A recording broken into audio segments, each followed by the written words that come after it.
नमस्कार, आप देख रहे हैं मथुरा न्यूज दर्शन मथुरा। बिहार के पूर्णिया से सांसद पप्पू यादव बृहस्पतिवार को धार्मिक यात्रा पर मथुरा पहुंचे। सुबह उन्होंने वृंदावन स्थित प्रेमानंद जी महाराज के आश्रम पहुंचकर आशीर्वाद लिया। इसके बाद करीब 10:30 बजे वो श्री द्वारकाधीश मंदिर पहुंचे, जहां उन्होंने ठाकुर जी के दर्शन किए और कुछ समय मंदिर प्रांगण में बैठकर प्रभु स्मरण किया। इस दौरान मथुरा कांग्रेस के युवा नेता राजन पाठक, पुनीत चतुर्वेदी सहित अन्य लोग मौजूद रहे। दर्शन के बाद सांसद विश्राम घाट पहुंचे, जहां उन्होंने मां यमुना का विधिवत पूजन किया और आरती उतारी। मीडिया से बातचीत में पप्पू यादव ने बिहार की राजनीति को लेकर मुख्यमंत्री नीतीश कुमार के फैसलों पर सवाल उठाए। उन्होंने कहा कि बिहार की जनता ने उन्हें बहुमत दिया है, इसलिए उन्हें जनादेश का सम्मान करना चाहिए।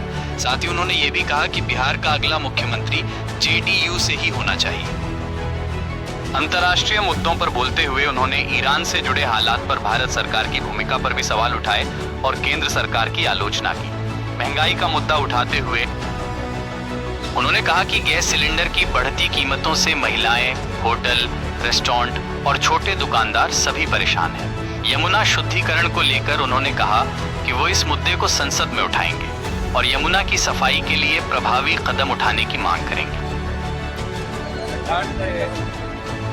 और द्वारकाधीश का दर्शन करने विश्राम घर पे कंस का जो संहार हुआ था मानवता के लिए, आज हमने मांगने आया है कि जो दुनिया में जो आज कंस है, जो संकट में डाला, उसका नरसंहार हो।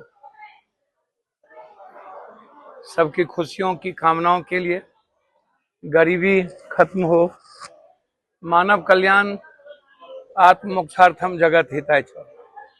सबका कल्याण, ना कोई जाति धर्म, ना कोई हिंदू मुसलमान, सब एक ही सत्ता, परम सत्ता, कृष्ण सत्ता, शिव सत्ता। रामनवमी की ढेर सारी शुभकामनाएं। आज हम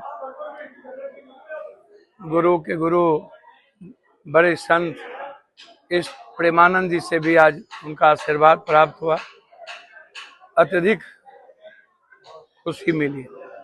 एक तरफ द्वारकाधीश का दर्शन, एक तरफ विश्राम घाट पर मां जमुना, गंगा की तहजीब, उस संस्कृति के विचारों का अवलोकन, पाठक जी हमारे लीडर, और एक तरफ आज हर घर के लोग संकट में हैं, उसके लिए, उसकी खुशियों के लिए आशीर्वाद। जी, युद्ध तो अविलंब रुकने की जरूरत है। 24 दिन के बाद जो विश्व गुरु और 56 इंच का सीना कहते थे, कहाँ चले गए विश्व गुरु? क्या हुआ? आप 12 सालों के अंदर कभी आप किसानों को खड़ा कर दिया, नोटबंदी में आप 400 लोग को मार दिए, व्यापारी को खत्म कर दिए, 1100 किसान मर गए, जीएसटी में मर गए। हमारी डॉलर कहाँ चली गई, रुपया की वैल्यू क्या हुआ, शेयर मार्केट खत्म हो गया।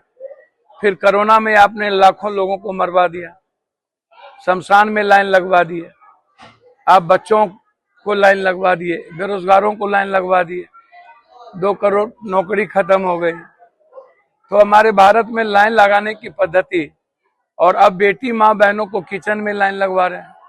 दवाई महंगी हो गई, डीजल महंगा हो गया। इस संकट कैसे पैदा हुआ? आप इजराइल गए थे, कुछ बोले नहीं। पारजक एक सन की जो एप्स्टीन के राजा बने हुए हैं, जिन्होंने ना जाने कितने बच्चों के साथ बलात्कार किया, ऐसा सन की पूरी मानवता के लिए खतरा बन गया हो, और हम रूस और ईरान जैसे अच्छे दोस्त को हम छोड़ दें, और 24 दिन के बाद आप दया की भीख मांगे। ये नेता लोगों की तो चांदी हो जाती है, नेता लोगों को तो दिक्कत नहीं होता है, लेकिन गरीब आम आदमी, लोअर क्लास के आदमी, मिडिल क्लास के आदमी, बिना किसी जात धर्म के, उन लोगों की जिंदगी तो खत्म हो जाती है। वो लोग क्या करें? वो लोग आपको भीख मांगा तो आपको दया का भीख देते रहे हमेशा। लोग जो है राहुल गांधी को टपोरी, अब हमको एक बात छोड़िए भैया, एक बात बताइए, किन लोगों का नाम ले रहे हैं? रोपिएगा बबूल, खाइएगा खजूर, अब गोबर पर आप घी डालिएगा तो बहक किसकी आएगी? आलोचना छोड़िए। राहुल गांधी संघर्ष के और मरने के प्रतीक हैं, लड़ने के प्रतीक हैं।